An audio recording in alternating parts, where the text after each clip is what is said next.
National Commission on the Disappearance of Persons. Spanish. Comisión Nacional sobre la Desaparición de Personas. CONADEP. Was an Argentine organization created by President Raúl Alfonsín on 15 December 1983, shortly after his inauguration, to investigate the fate of the desaparecidos, victims of forced disappearance, and other human rights violations. C. Dirty War, performed during the military dictatorship known as the National Reorganization Process between 1976 and 1983. The research of the investigation commission was documented in the Nunca Más, Never Again report, which was a complete summary published as an official report in Spanish, and delivered to Alfonsín on 20 September 1984, which opened the doors to the trial of the military juntas of the dictatorship. CONADEP recorded the forced disappearance of 8,961 persons from 1976 to 1983, although it noted that the actual number could be higher. Estimates by human rights organizations usually place it at 30,000 persons. The report also stated that about 600 people were disappeared, and 458 were assassinated by death squads such as the Argentine Anticommunist Alliance, during the Peronist governments from 1973 to 1976.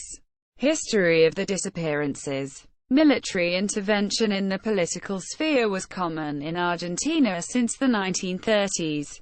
Torture and violence were used as mechanisms to control political conflicts or to deter the actions of opposition. But the implementation of forced disappearances began to be prevalent following the 1976 Argentine coup d'état, displaying a determination to eliminate opposition with a more hidden method.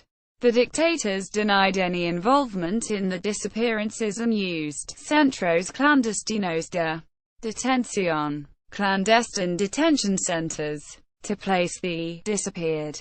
They were similar to the prisons of Argentina in regards to condition and structure, but the detention centers could deny if a captive was being retained there. This gave the captors more freedom for torture to kill the captives. Most disappeared people were eventually murdered and their bodies were either buried in unmarked graves, incinerated or disposed into the sea. These hidden methods kept the Argentine government from being susceptible to international scrutiny and allowed the murder and torture of anyone without someone having to be held accountable to explain for the actions. Relatives of the disappeared, for many years following the abductions, demanded solely for truth about the fate of the disappeared.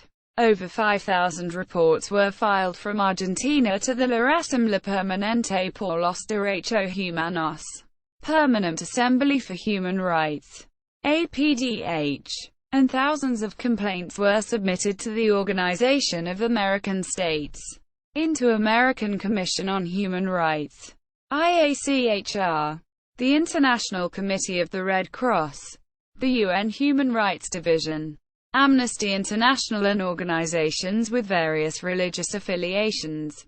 These reports promoted visits from both Amnesty International and IACHR, but the dictatorship succeeded in denying the charges until the Falklands War in June 1982 and Argentina's defeat. Following this defeat, widespread coverage of the charges against the Argentine dictatorship spread through the press, causing civil society organizations to demand that the parties responsible for the disappearances be brought forth and charged.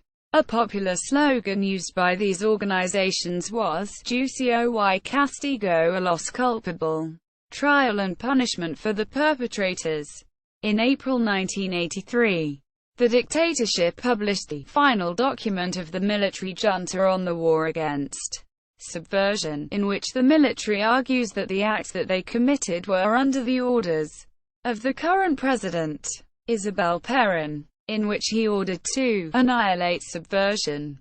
In September 1983, The regime then passed the National Pacification Act that granted impunity to the state by saying that all the action that was a result of the anti-subversive war was then extinguished. This act prompted human rights organizations to demand that a commission would be formed by the government with the task of investigating state terrorism. The demands also included that the commission would include members from the House and the Congress and be advised by the human rights community. Creation of CONADEP. CONADEP was created by Raúl Alfonsín, who was the candidate for the Unión Cívica Radical Civic Union Party, and took office on December 10, 1983. He emphasized that to prosecute the guilty parties responsible for the disappearances, that three categories of people would have to be distinguished: those who planned and issued the orders, those who acted beyond the orders, and those who carried out the orders strictly to the letter.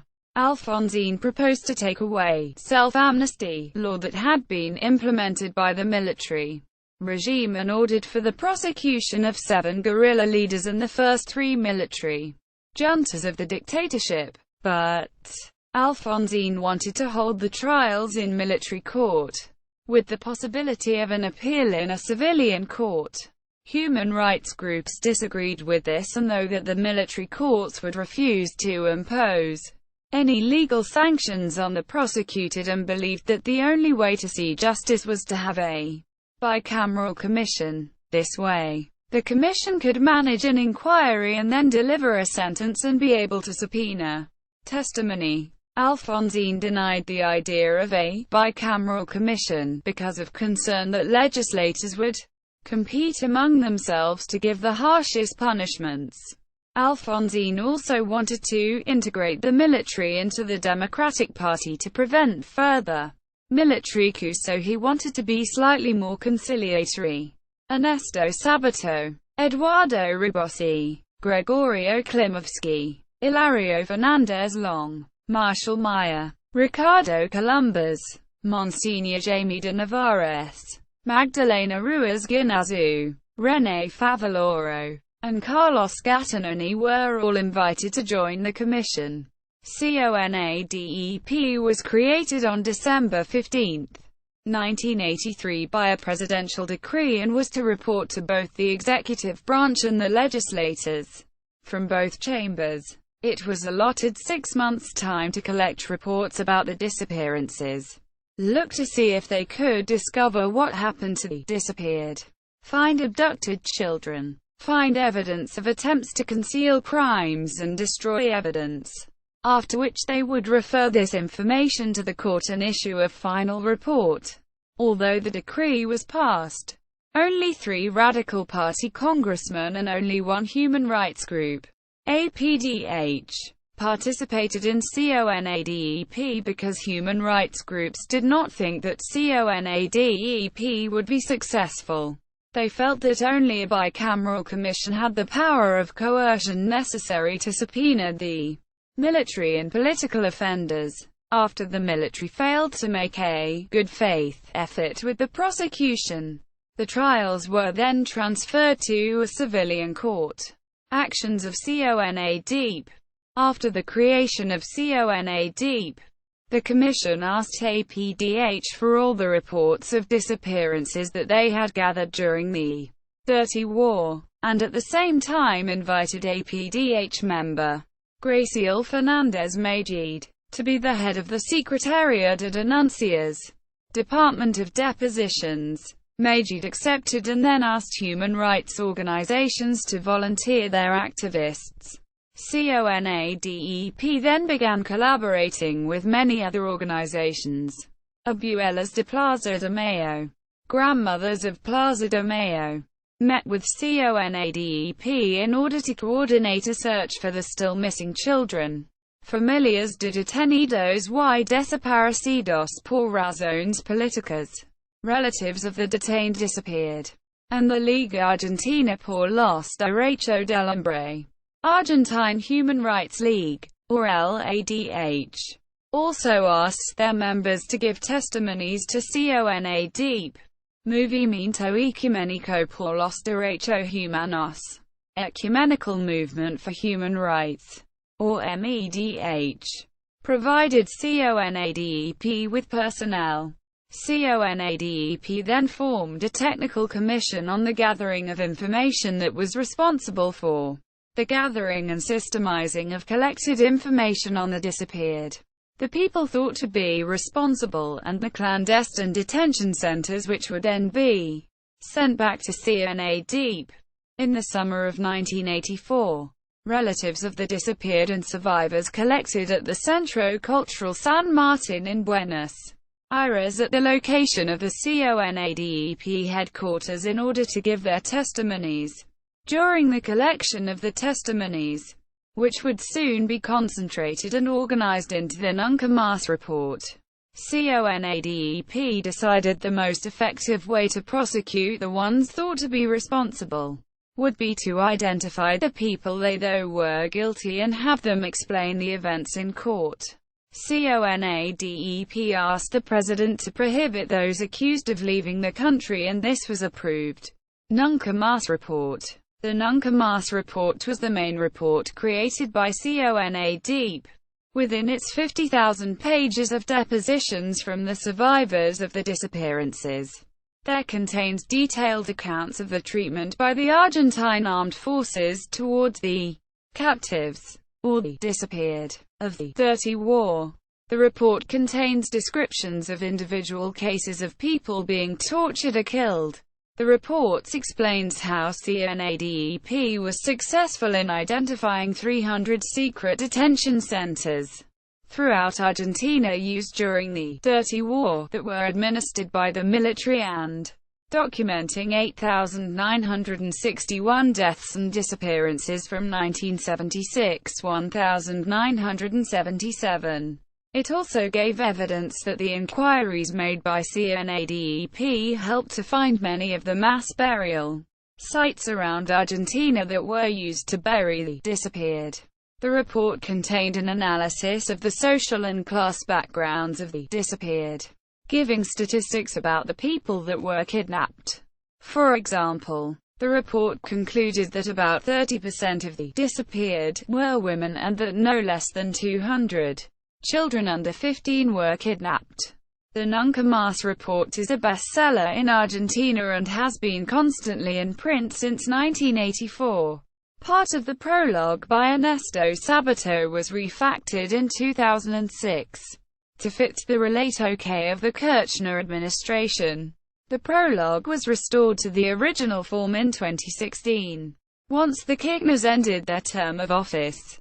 Achievements. In February 1984, CONADEP found a mass grave in San Vicente Cemetery in Córdoba, Argentina, that at the time of discovery was the largest mass grave discovered in Argentina since human rights organizations began to oppose the secret burial of victims during the military repression in Argentina during 1982. The commission procured a copy of the city morgue ledger that listed around 700 people whose bodies passed through the morgue during the years following the military coup in 1976. The ledger contained descriptions of the conditions of the body. Ernesto Sabato, the president of CONADEP, was quoted as having said that the tortures and torments and bullet holes from the firing squad were all described in the ledger.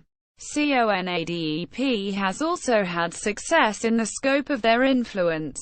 Some people who approve of the work of CONADEP say that it started the justice cascade trend, which is the implementation of new norms and practices that provide more accountability for human rights violations.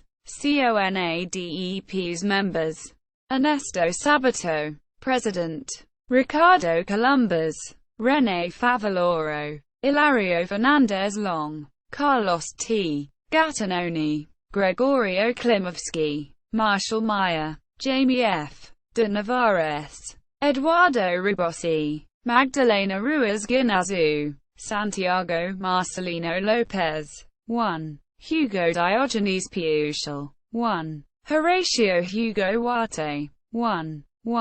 designated by the Chamber of Deputies. 5 secretaries were also named. Graciela Fernandez Majid. Depositions. Daniel Salvador. Documentation and data processing. Raúl Aragon. Procedures. Alberto Mansa. Legal affairs. Leopoldo Silguera. Administrative. See also. Archivo Nacional de la Memoria. Batalhão de Inteligência 601. Brazil. Nunca Más. List of Truth and Reconciliation Commissions.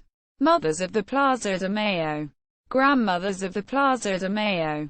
English. The Nunca Más. Never Again. CONADEP report.